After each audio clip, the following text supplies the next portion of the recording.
I am honored and excited to be a part of the series, A Song, a Psalm, and a Story.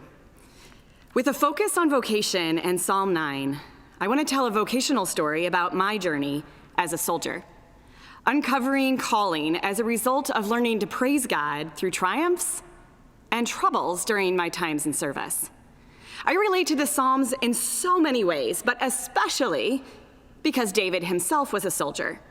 While I've never been in combat, I understand the world of soldiering, and I vividly imagine the context of the songs and prayers that David composed as he praised God and cried out from seasons of oppression with enemies all around. David started out as a shepherd who found himself in the courts of a king.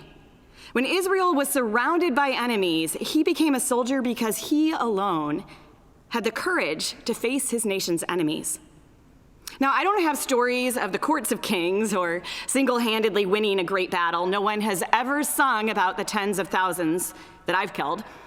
My story is much simpler, has much less glory, but my prayer is that this will encourage anyone listening, that like Psalm 9, 1 through 10, we are called and created for worship. Challenges, troubles, and enemies will come, but he is our answer. A refuge for the oppressed, a stronghold in times of trouble. Education has always been central to my vocation and calling, but college wasn't a guarantee in my family. My dad's family were Mennonite missionaries, farmers, and carpenters living for generations in Lancaster County, PA. When my dad's sisters went off to college and got degrees in education and nursing, my father was encouraged to go into missions and ministry. So at the age of 19, he left home to serve God wherever he was called. My dad received his ministry education in the field. He lived in northwestern Ontario with the Ojibwe tribe, working as a maintenance hand. His work and mission were intertwined as he worked every day doing menial jobs, serving mission and community. My dad didn't go onto the mission field with a ministry degree. He had carpentry skills and a heart to serve. He lived in harsh conditions, got hypothermia and even a little frostbite as he served with a heart to live and then preach the gospel. He worked to support the infrastructure that enabled a Bible school to operate, a Bible school that he himself never got to attend. My father was and still is an avid reader. He picked up foreign languages on the mission field. After northwestern Ontario, he spent the following years living in Tehran, writing songs of praise in Farsi. When my parents left Iran during the revolution, they settled into a much less global life back here in the US. Throughout my childhood, my dad was a worship pastor and a carpenter. I remember every morning when I got up early, while the house was still quiet. I was a pretty high-energy kid. My dad sat in the living room reading his Bible. And every night when my parents tucked my sisters and I in, we laid in our beds and listened as my parents read us stories from Genesis to Revelation. Education was a huge deal in my home. My father always wished he could have gone to school, and he had passed up scholarships to go into the mission field. Because he himself loved learning, he encouraged us to go to college to get the education he had missed out on. When my younger sister headed off to kindergarten, my mom went back and completed her degree. My mom's parents were both educators. Thanks to my grandfather's service in World War II and my grandmother's grit, they left the Southern Illinois farming communities they grew up in and became the first generation in our family to go to college.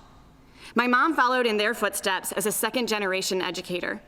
By the time I got to high school, she had completed a master's degree in reading. Inspired and encouraged by my mom and dad, I dreamt of college and the places around the world it would take me. In Psalm 9, David begins with praise. A true worshiper, he approaches the throne of heaven in praise and admiration before making his requests known. We are called first and last to worship, to sing praise to the name of God, God's work in heaven and on earth that we get to partner with. We are his marketers, his ambassadors, messengers of his story and his amazing works. I grew up in a home full of worship in its most traditional sense, as all of my family, but me, were musicians. Family worship nights were a regular occurrence, and everyone but me gathered with instrument and beautiful voice to sing, creating songs of praise. Through a recognition of my own lack of scholarship-worthy musical talents and a series of unfortunate troubles, it became apparent that I would need to get creative to pay for college.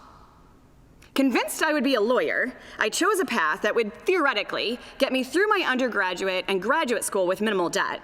Oh, the plans of men are many. A first in my dad's Mennonite family, but following my maternal grandfather's footsteps, at 17, I enlisted in the Army. I enlisted in a program that would allow me to train in the summers and attend college during the school year. I would go green to gold, NCO to JAG, and I would get all my college education paid for. Our enemies come, but David encourages us in Psalm 9 that God himself, he upholds our cause. David had causes that were justified, and he had troubles of his own making. Throughout my journey, I have mostly felt like an imposter and maybe not quite qualified enough. When I joined the Army, I wasn't significantly athletic or outdoorsy, but I learned from my parents to work hard, to listen, and to be kind. I found the spaces I could excel in and did my very best just to pass at everything else. And even in the tough times, God was always with me. The military is a tough environment. People come from all kinds of broken places and compete for significance in the midst of their insecurities. I have had many moments where upon promotion, I truly felt like an imposter, maybe like David felt in Saul's armor or sitting and playing in his courts. In any space where we get to serve others and take on any kind of leadership, some will love us, but others will hate us. I've had some of both over the years. And when we think of David's enemies, I think we think of Goliath and Saul, but not me.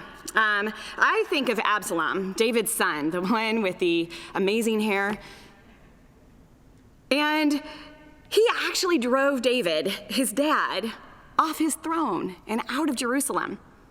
So sometimes we face oppression that rises out of unjust circumstances, but other times we face oppression because we had the opportunity to bring justice or do the right thing, and we didn't.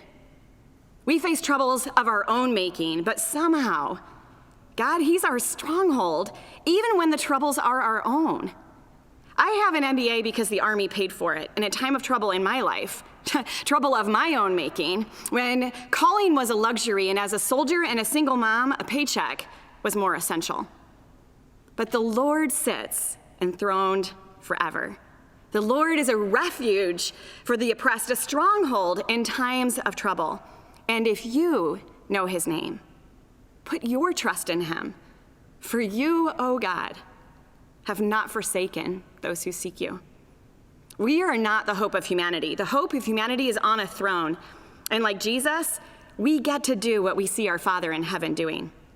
We get to choose whether to be like David, to fight for justice, sometimes imperfectly, or to become oppressors like Saul, not accepting the path that God has us and others on. My parents set an example for me of what it looks like to be a refuge for the oppressed. It wasn't through grand gestures or positions of power.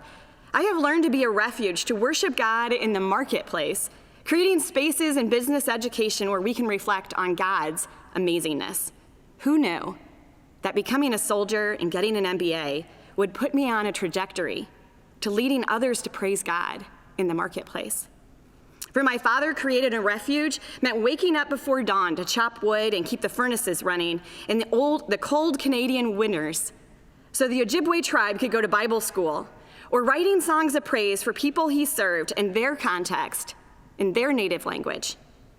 As my vocational journey continues, I choose to be a stronghold, a refuge. I invite you today to join me throughout your vocational journeys to value people over title and to praise God first and last, even in times of trouble.